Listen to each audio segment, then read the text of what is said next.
1. Good afternoon.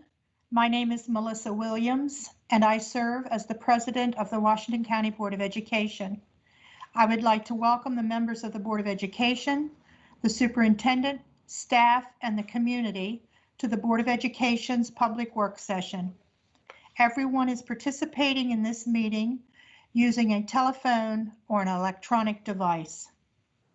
It has always been the practice of the Board of Education to meet in person and to invite members of the public to the board's meetings.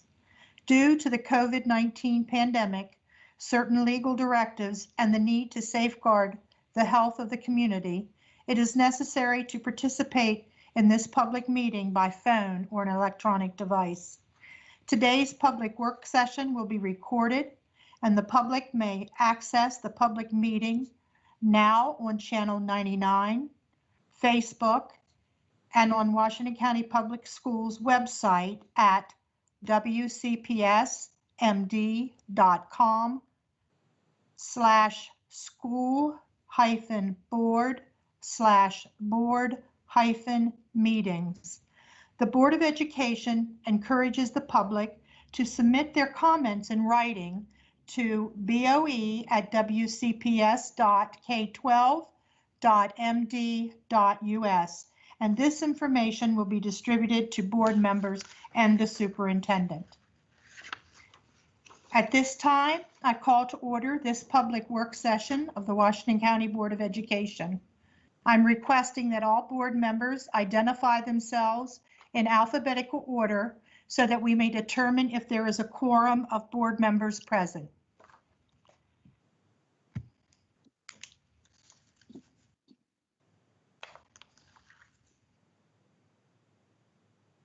Mr. Bickford, would you like to begin? Sorry, I didn't know if I was being called or not. Yes, Mr. Bickford is here. Mrs. Fisher is here. Mr. Guestford is here. Mrs. Murray is here. 75% of that. Mr. Ridenour is here. Mr. Stauffer is here. Mrs. Williams is here. Mr. Mackley, are you here? Yes, I'm here. Thank you, Mr. Mackley. So we have all 7 board members present and our student board member as well. At this time, I would like to remind all that there will be no votes or formal action taken during this work session. The work session is for the purpose of receiving information and to discuss and ask questions. So at this time, I'm going to turn things over to Superintendent Michael. Dr. Michael? Thank you, Mrs. Williams, members of the board. We're here today to present the Educational Facilities Master Plan. We have staff available that's going to roll that out. We had planned to present the plan 2 weeks ago, but in looking at our funding from our county sources, I charged staff with going back and taking another look at what our priorities were in Washington County. It is unfortunate at this point, as we look for the 10-year projection, and all this was decided long before the COVID-19 crisis, that Washington County would receive from the county commissioners $4 million a year for the next 10 years. I think it's important to note, more than 20 years ago, back in 2000, we received more than $4 million 20 years ago. We received more than $4 million 20 years ago. In fact, for the decade FY01 through FY10, we received 4.3 million, 4.7 million, 5 million, 5.4 million, 10.5 million, 12 million, 20.4 million, 25.9 million, 9 million, 13.4 million. That was 20 years ago up through 10 years ago. And now we're looking at a future for the next 10 years to receive only 4 million per year. Obviously, what could be bought for $4 million 20 years ago cannot be bought for today. So I've charged staff to go back to the drawing board to take a different look. a different approach to our CIP. It is unfortunate. Today, I must announce that there'll be no new buildings, no renovations, as far as complete renovation of buildings in Washington County for the foreseeable future, at least for the next 10 years that I can foresee. That is going to be devastating to the infrastructure of our county. It is going to set the county back for years and years and years to come, not just the next 10 years. It'll set the county back for decades to come without a greater investment. Like I say, more than 20 years ago, we were investing more in the CIP from the county than we are for the next 10 years. So this is a significant change. I've asked staff to go back in, look at specifically systemic projects, keep a priority on keeping our students dry, keeping our students comfortable, meaning warm in the winter, cool in the summer. And that's about the extent of the projects that we're looking at over the next 10 years. Our buildings will deteriorate, our maintenance costs will increase. With the operating fund outlook, we will still have to continue to look at closing schools. So the plan you saw for the last couple of years was the closure of 7 schools and the creation of 3 new schools that would house the students for those 7 schools plus provide additional seat capacity. I do not see any way for Washington County Public Schools to continue with that plan. As part of the county commissioner's plan, they also are expecting the Board of Education to contribute, particularly in a couple years out. In 23, they're expecting the Board of Education to contribute almost $6 million towards the CIP. In 24, $8.5 million to the CIP. In 25, $7.6 million to the CIP. In 26, $7.7 million to the CIP. And it just continues in that fashion for an average of about $8 million a year coming from Washington County Public Schools towards the capital budget. Historically, from the capital side, the Board of Education has contributed 0. That money has come out of capital funds for capital purposes as a joint effort of the county and state.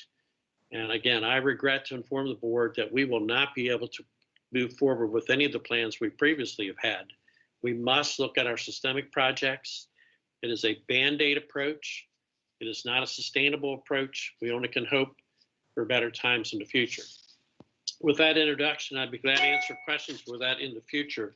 But with that introduction, I'm going to turn it over to Mr. Prue. Thank you. Thank you, Dr. Michael. Good afternoon, board members. I'm going to start here with the first slide of the PowerPoint. Mr. Moser, if you would move us over. Again, today we're talking about the Educational Facilities Master Plan. We just affectionately call it the EFMP. It's a multi-chaptered book that runs through different variables of our facilities, as well as looking at enrollment. So we establish a baseline of what's going on within our communities to look at updated development information to project growth. We do a facilities inventory to update state-rated capacities and the current assessment of each buildings in terms of all of their individual infrastructures. We verify enrollments also with the State Board of Planning. We review our board policies. And I'll remind the board that this is a plan that is updated annually. Every year in the spring, we present this plan to you. It has to be approved in the month of June and submitted to the Maryland State Department of Education by June 30 of every year. We believe we always put forward a fiscally responsible plan that looks out for the taxpayers of Washington County and tries to maximize the dollars that are available from the state of Maryland. And this is the basis for our 5-year capital improvement plan, which Dr. Michael just alluded to in terms of how the Educational Facilities Master Plan gets funded. Moving to the next slide, again, a rough overview of what is the asset or the property, the facilities of the Board of Education. We maintain slightly more than 1,100 acres, and we also maintain nearly 3.5 million square feet of educational space under roof, which does not include the several 100,000 square feet that are here at the Center for Education Services or at the 820 Commonwealth Avenue transportation property. And with that overview, I'll turn this over to Mr. Rollins, Director of Facilities Planning, who will walk you through the next 5-year plan. Thanks, Jeff. Good afternoon, everyone. This next slide represents our ideal life expectancies of our buildings and systems. You've seen this in past years. We use these measures as part of our evaluation of the need to replace our buildings and systems in an effort that we keep up with our capital maintenance. And it ensures that our learning environment, as Dr. Michael talked about, is kept warm in the winter, cool in the summer, dry and safe. So as stated in the past, with 47 buildings, we should be on average be replacing 1 building per year. Roof systems, we should be replacing about 2 a year. Boiler and chiller systems, about 1 a year. And HVAC systems and electrical distribution systems, about 1.5 a year, but it's easier to say 3 every 2 years. Reiterating what Dr. Michael talked about, 25 of our 47 schools are going to be 50 years or older in the next 10 years without the benefit of having a renovation, modernization, or being replaced. Dr. Michael talked about in last year's Efmp, we identified a plan of consolidation where we would replace these 25 schools every 2 years over a 36 period. We weren't going to build 25 schools. We were thinking about building 18 schools through consolidation. And that plan would have significantly lowered capital, the amount of capital money that would have been needed over replacing each school, and it would have lowered operational costs. But as was stated, the Board of County Commissioners did not support this plan with adequate funding. So based on that lack of funding, we shifted our focus to capital maintenance projects. The 2020 Efmp identifies our intended request for fiscal year 2022 and consists of these 8 projects. There's 2 HVAC replacements, 2 electrical distribution replacements, 1 boiler replacement, and 3 roof replacements. Look at those ages. They're well beyond our ideal life cycles. In fact, 6 of those systems are original to the school's construction. 2 of them are well beyond the life cycle.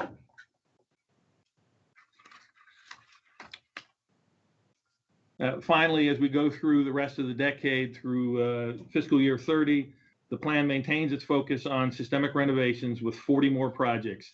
You can see the roofs, HVAC systems, boilers and chillers, electrical distribution, some windows and doors. And at some point, we're going to have to replace the artificial turf field at North Hagerstown High.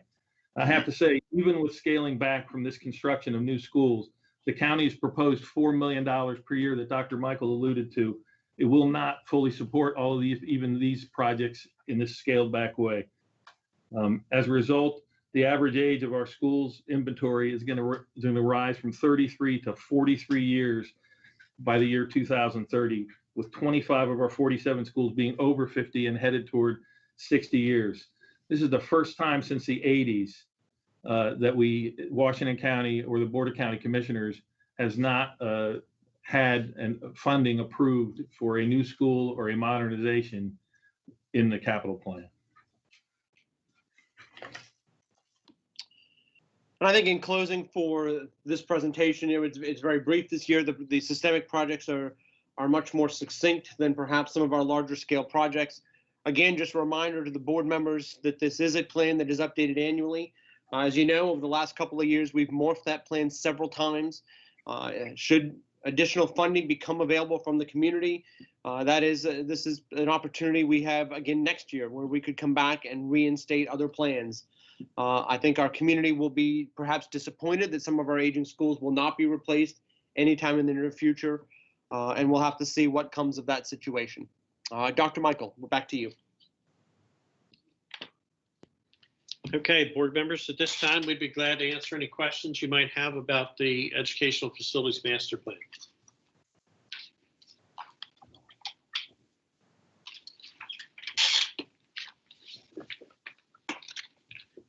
Anybody wants to speak up? If there's, certainly, again, we'd be glad to answer questions. I can't see anybody, so I'm not sure who to call on.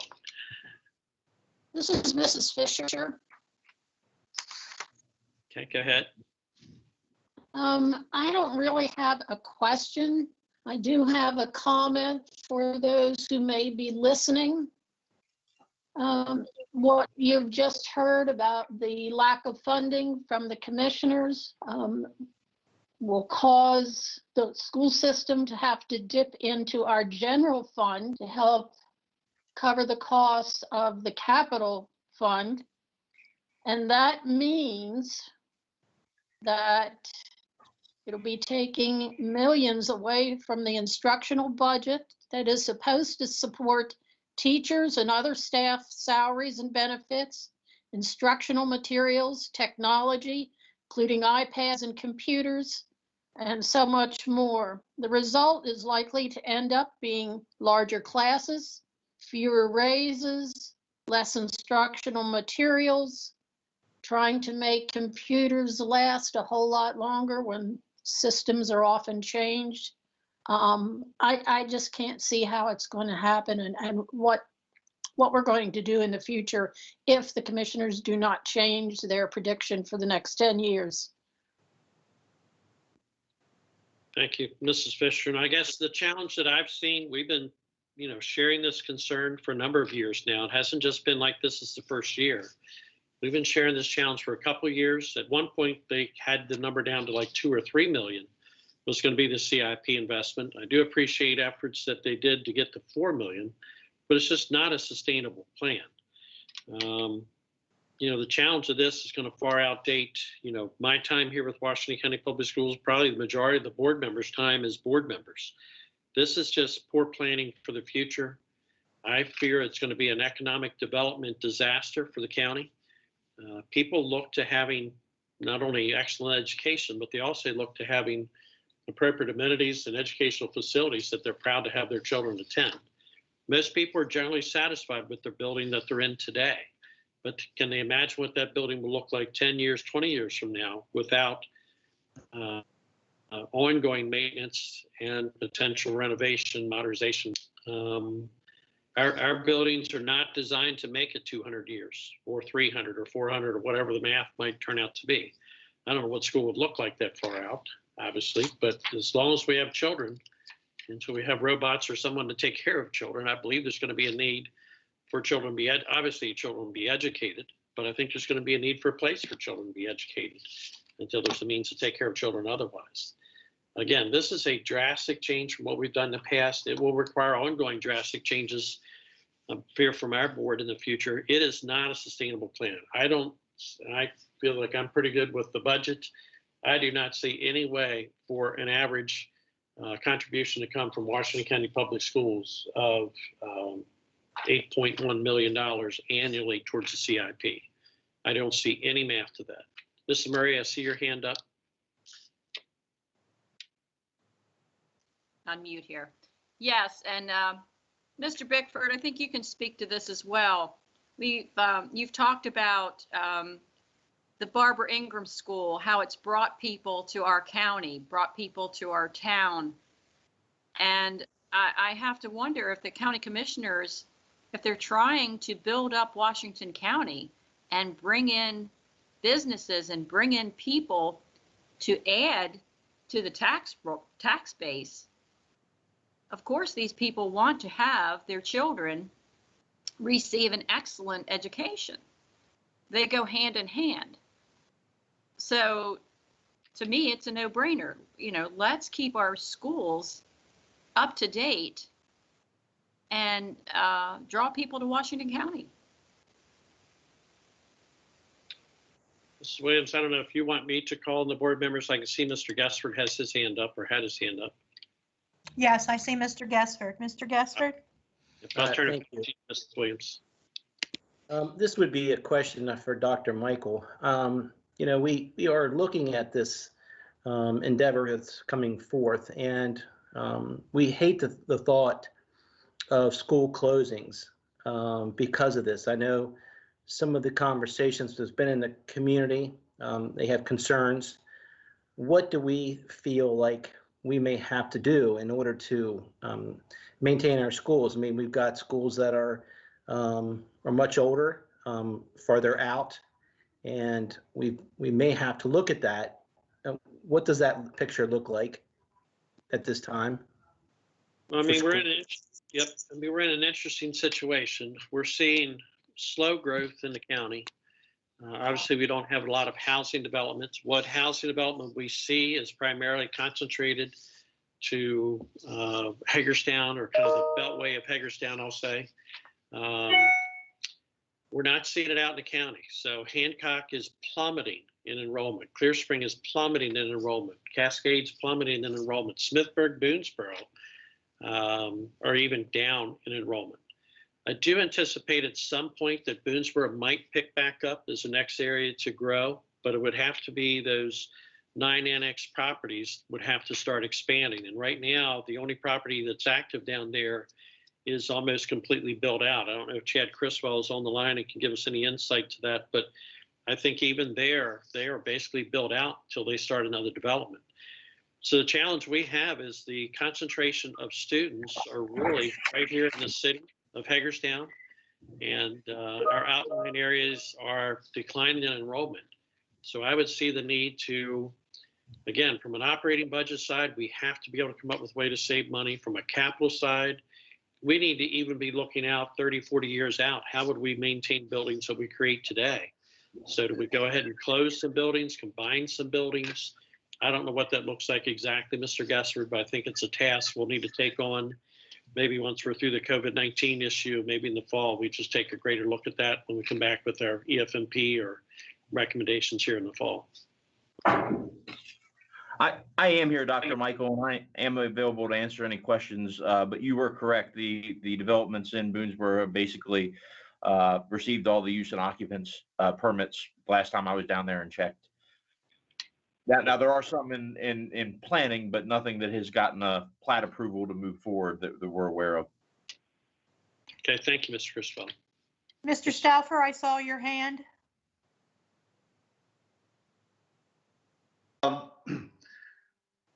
In a rough way, Dr. Michael, for those who are listening and the public out there, maybe you could give a quick run through without a lot of specifics, but just some of the accomplishments that WCPS has been able to do. For example, with the safety vestibules in each school, which were paid for pretty much out of the operating budget, right? Between the operating budget and a state grant that we received, and actually I will give credit to the county commissioners for that. They gave us, I think, $1 million towards security vestibules. So kind of the combination of the operating budget, the safety budget, and I believe 2 years ago, as a result of our task force that was meeting, provided some additional money for safety security vestibules. I mean, we're proud of Sharpsburg Elementary.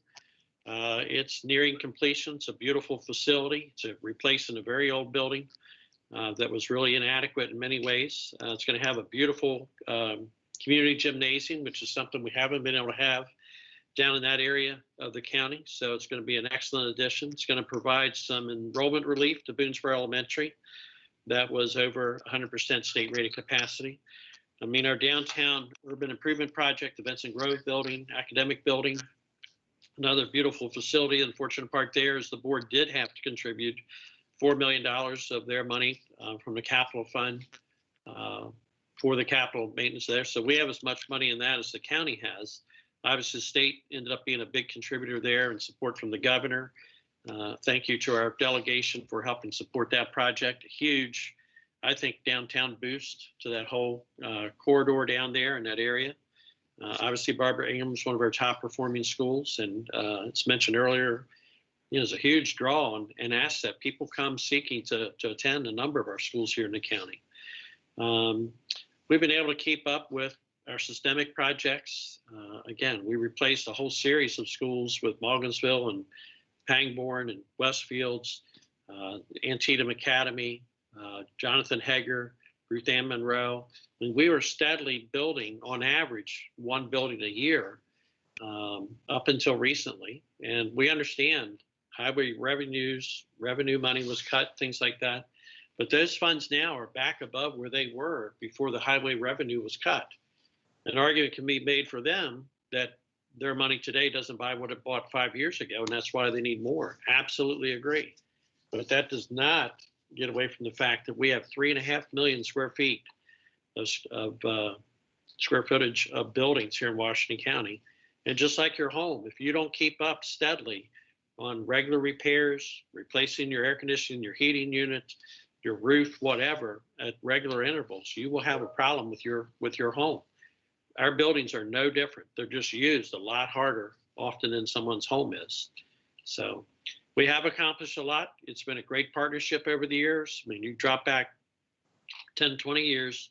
I've been here long enough to know when the county commissioners actually would give us, if they had additional money in the spring, there was one spring they gave us $3.5 million of extra money to support our deferred maintenance and help us get caught up. They were proud to be a partner in this. I'm not saying they're not proud now to be a partner. I just can't see when they're putting up $4 million and they're asking the Board of Ed to put up $8.1 million annually for the next 10 years out of the same budget that they provide. I just don't understand it. I just can't explain it. Mr. Bickford, I saw your hand earlier. Do you still have a question? I do actually have two. I know that the commissioners don't necessarily monitor Board of Ed meetings. How are we communicating this urgency to them? And secondly, with the current plan, do we have any idea how much money it's costing us in state funding?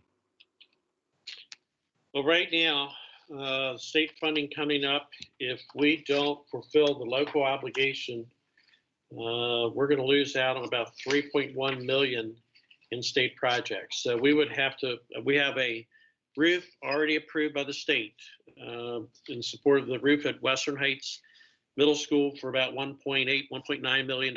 We'd have to forego that funding. North High Chiller at $711,000. We'd have to forego that funding. The state has also provided some seed money, about $600,000 towards the Smithburg High School HVAC replacement. We'd have to shelve that project. So based on where the county is with this, we need to, if we don't want to lose the funding, and actually be part of the funding also for South High's roof, we're going to have to come up with about $2.2 million locally to accept the money that's already been approved by the state. So our choices are return the money on these three projects. Physically, we don't have the money yet, but they're approved. At the recent IAC meeting, all those things were approved. They're 100% funded at this point. We could return that money, or the board could choose to put up 2.2. It's a long ways from 8.1. And it's not a sustainable number. It would have to be money that comes out of the fund balance or money that comes out of any balance we have remaining from the current school year. But you can only do that for a year or two before you're totally out of money. And at that point, it would be, to Mrs. Fisher's point, we would have to cut, in order to maintain what was our previous schedule, we would have to cut classroom instruction to maintain the CIP requests. And I would not recommend that in the short term. I have no idea how we manage that in the long term. If I might add something too, the dollars that the program is set up to request the same amount of state funding. We're loading up these in the future. We're loading up the CIP requests with these smaller projects to still go after the same amount of state money that we would have been. That's why it's hard to think that the 4 million will support it completely in the out years. But there's also HB1 that got passed this year, which was additional state funding. And we don't know what the match or what the requirement for that's going to be. But that could be another 20 million that the state would have dangling out there that we'd have no way of getting if we don't have a local match. And I think, Mr. Bickford, you asked how do the county commissioners know this? I think you were there when we had 2 joint sessions with the county commissioners over the last 6 months. I mean, this is the original plan is what we shared with them. We didn't share this plan without any schools, but the plan with the 7 schools going into 3 schools and using that as a cost-saving measure, that was been presented for 2 or 3 years in a row. They're well aware of that. Recently at the county commissioners meeting, when they approved the budget, there was some comment about the CIP, and it was stated that they apparently are well aware of what they're asking us to contribute. I can't say that they've acknowledged that they're well aware of what they need to contribute or any acknowledgement of it, other than the passage of the budget for the last couple of years with only 4 million in there is a pretty clear signal of what their intentions are. And again, all this is pre-COVID-19. So I could certainly understand why this year, maybe a couple of years, are going to be tough to get through. But I thought that's why for the last 4 or 5 years, we had reduced CIP funding because they needed to get through the highway revenue issue. And Again, they're budgeted for that now coming out of the operating budget. Even after a tax increase, there's no evidence that the 4 million that's been proposed is changing at all. And again, we completely understand COVID-19 has changed all the rules here, maybe for a couple of years. So I don't know, Mr. Bickford, how we communicate any differently, what we have in person, what we've shared in writing. While they would argue Mrs. Fisher's letter was inaccurate, I would say Mrs. Fisher's letter was 100% accurate. That was in the newspaper from the context of the nature of what we're trying to communicate. You could argue about the semantics. Thank you. Mr. Bickford, did you have a second question? No, he covered them both. Thank you.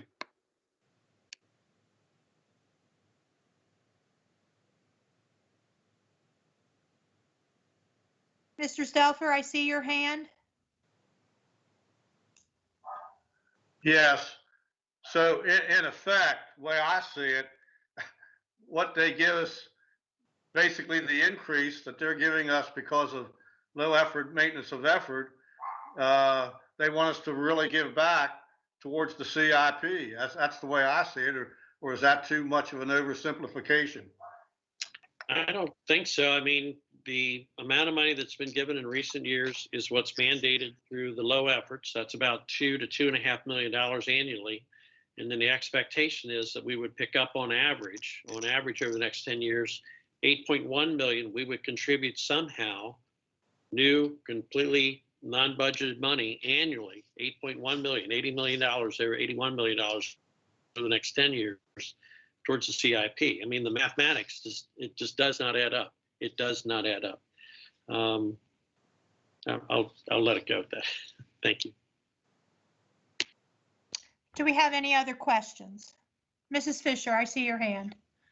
Again, not a question, but because one of the county commissioners is a realtor, I would think he would understand the importance of offering good, modern, comfortable facilities, as well as a good instructional program to those people who are looking to consider moving here. Yeah, I would agree. I mean, I think probably Westfields or Jonathan Hager are probably two really good examples. I mean, maybe Westfields in particular. I think that's touted as kind of at least the advertisement is touted as a well-planned community, because I think they have various amenities for the community members, residents, a variety of different types of housing in there, but a walking school right in the middle of that development when it's completely finished. I mean, that's just like the ideal setup. And I would think they'd be looking to duplicate that where possible. And at the same time, they have to serve the citizens in outlying areas that have had longstanding traditions of having a school in their community, I would hope. But again, I don't think it's anything personal, and I don't mean any of my comments personally against the county commissioners. I'm begging, appealing that they take a look at this. None of this will affect the time period that I'm working for Washington County Public Schools or the majority of the board members that are here. We are all trying to look, I believe I'm trying to speak for everybody. Maybe I'm not speaking for everybody. I'll just speak for myself. I'm trying to look out 10, 20, 30, 50 years into the future of if you don't invest today at a far greater rate than what's predicted over the next 10 years, there is a huge crisis coming as far as an infrastructure for school buildings in Washington County. I think that's all I have, Mrs. Williams. I know we have another topic here to cover during our closed session. I don't want to cut anybody off if there's any other questions, but we're prepared to answer questions or move on to the next topic when you're ready. Colleagues, do you have any further questions, or shall we move on to the next topic, which is the proposed modified fiscal year 2021 general fund operating budget? Anyone else have a question? Okay, Dr. Michael, let's move on to our second topic. All right, thank you. Today we're seeking, not for a vote, but this evening we're seeking your approval for changes that we have to the FY21 budgets. In April, the board passed their budget plan. Unfortunately, at this point, it has not been fully funded. And we need to make adjustments in the amount of about $3.7 million, $3.6 million. And today we'd like to offer suggestions of things that we would change from the approved budget. And I'll ask Mr. Prue, actually Mr. Brandenburg, I believe, is going to take over our PowerPoint next. He's going to describe our recommendations for changes to the budget. We'd be glad to entertain any questions. Anything else you'd rather consider, then our recommendations certainly could be considered and adjusted prior to this evening's vote on the budget. Mr. Brandenburg? Yes, thank you, Dr. Michael. Good afternoon, President Williams and members of the board. As Dr. Michael mentioned, we have significant adjustments to make to the budget that you approved on April 7th. These changes are necessary due to additional state revenue in the amount of $1.5 million, primarily from revised compensatory education funding, as well as a reduction in local revenue of $5.1 million due to the commissioners funding maintenance of effort only in the budget that they adopted last Tuesday, May 26th. The net reduction to the budget is $3.6 million. Next slide. We have 23 pre-K positions to be added to the budget as a result of changes to the pre-K grant, totaling $1.3 million. We also have to remove 11 proposed positions that we had in the budget, totaling $887,000 as a consequence of receiving the maintenance of effort only from the county. In addition to that, there is a small adjustment to match the run rate of contracted services in the student health category. And we are recommending a reduction of $425,000 in the area of other needs, primarily in technology, equipment replacement, and to adjust cybersecurity software to updated quotes. There's also a reduction in what we're able to provide in the salary resource pool of $3.6 million as a result of receiving maintenance of effort only from the county. You have in your materials a one-page summary of all of these changes, as well as the 41-page modified budget document that we're recommending. And a vote on these changes is scheduled as part of tonight's business meeting. And at this time, we'll be glad to answer any questions that you may have. Thank you, Mr. Brandenburg. Colleagues, do you have any questions for Dr. Michael or for Mr. Brandenburg?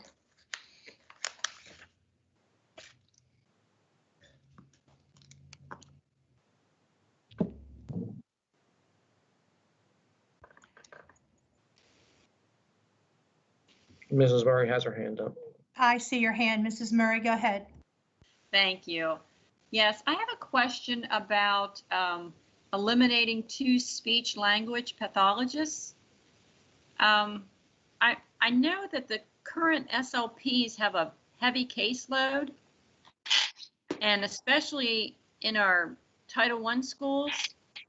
Is that going to put a larger caseload on the remaining SLPs? Mrs. Murray, I think what our attempt was to expand the number of speech pathologists we had in the system.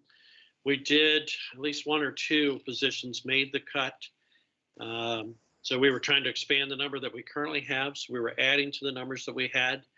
Unfortunately, we don't have the resources to expand it as much as we wanted to expand. So hopefully, I think even the addition, David or Eric, you might have to help me. I think there's at least 1 that made the budget cut. There is 1. Okay. Okay, so 1 made the budget cuts. That should help reduce caseload a little bit. Our goal was to add 3. And obviously at this point, we will not be able to fund that right now. We will try to support that through other means, Medicaid funding, if that's appropriate, contractual services. If we have budget savings throughout the year, we might be able to contract some work. We'll just have to see. But we did, at least through this budget, we're able to expand it by 1. Our goal was to expand it by 3. Okay, thank you. Mr. Gesford, I see your hand. Yes, thank you, Ms. Williams. A question concerning the contingency teachers from this past year.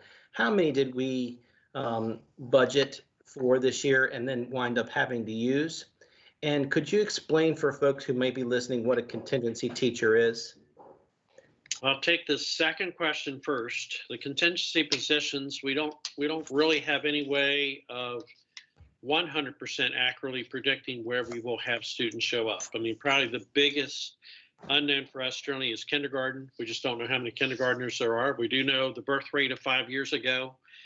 We do know how many children we have in pre-K, but not everybody registers or is required to participate in pre-K.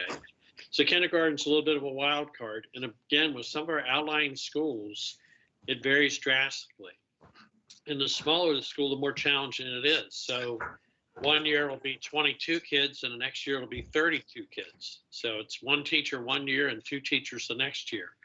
And then it might go back down to a smaller number. Or it could be, again, 45 kids and maybe we get away with two teachers, but then suddenly it's 55 kids and we need three teachers. So we use a contingency position to kind of fill and move around for gaps like that. I might have to defer or might have to double check, but I believe last year we had 3 contingency positions. To my knowledge, that is correct. We used them all, I believe. That is correct, Dr. Michael. We've had 3 for the last several years, and we did use all 3 this year. And thank you, Eric. And Mr. Gessler, I'm sure you realize how often we get, feedback from parents. They want smaller class size and they believe their class is too big. Again, we recognize some of that. It's just a limited number of resources, a limited number of people that we have to move around. But the contingency, we generally try to build in. Our goal this year was to build in 5 contingency teachers. I think at this point we that made the cut in our recommendation. Thank you. Mrs. Murray, I see your hand. No, Mrs. Williams, for some reason my hand is still up, but I don't have any other questions. Okay, Sorry. Mr. Gessford. Mr. Gessford, I see your hand. Did you have a question? Yes, I'm sorry. I see these positions have the word eliminate. Are we going to lose any folks that are employed, meaning are we laying anybody off? Or are we going to just through attrition lose these positions? These are positions that we tried to, and it was difficult to explain, Mr. Gessert. Of course, obviously everything's easier in person. But if you kind of follow the titles, we purposely put at the top of each page changes from the April 7th, 2020 approved budget. So when we say eliminate, we're eliminating 2 assistant principals, 3 contingency positions, 1 school counselor, 2 speech pathologists, 3 custodians from the approved April 7th budget. So these would have all been additional positions. I'm trying to make sure. These would all been additional positions to the budget. So eliminating them means we're eliminating them from the approved budget, but it does not eliminate any jobs. If we get into a situation where we needed to eliminate jobs, we certainly would try to do it through attrition and without cutting individuals. I hope we don't ever get in a position like that, but you just don't know. Right. And I just wanted to maybe just basically clarify that for anyone who might be listening, that we aren't eliminating positions, that it was something that was on the budget. So I'm glad you were able to verify that and to tell us about that. So thank you. Yes, sir. Thank you.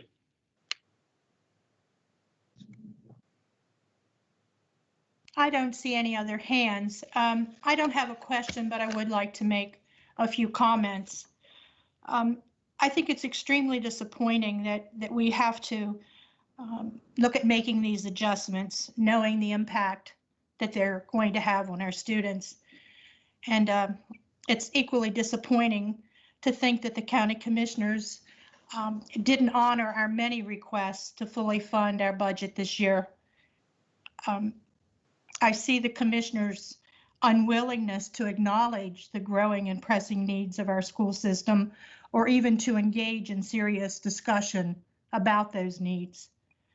So the commissioners continue to express support, but that support doesn't seem to result in anything beyond the minimum that they're required to do by law, which is to give us maintenance of effort. So again, it's disheartening and it's disappointing. And I wish there was some other way without having to make these adjustments to our budget.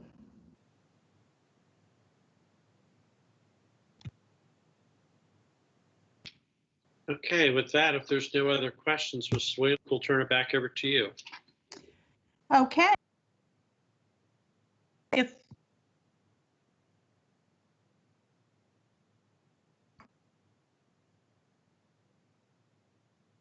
Mrs. Williams, I see your mic's muted, I believe. Okay. Did you hear me say anything at all? I think I heard the word okay. Okay. If my colleagues have no further questions, then we'll go ahead and adjourn the work session. Colleagues?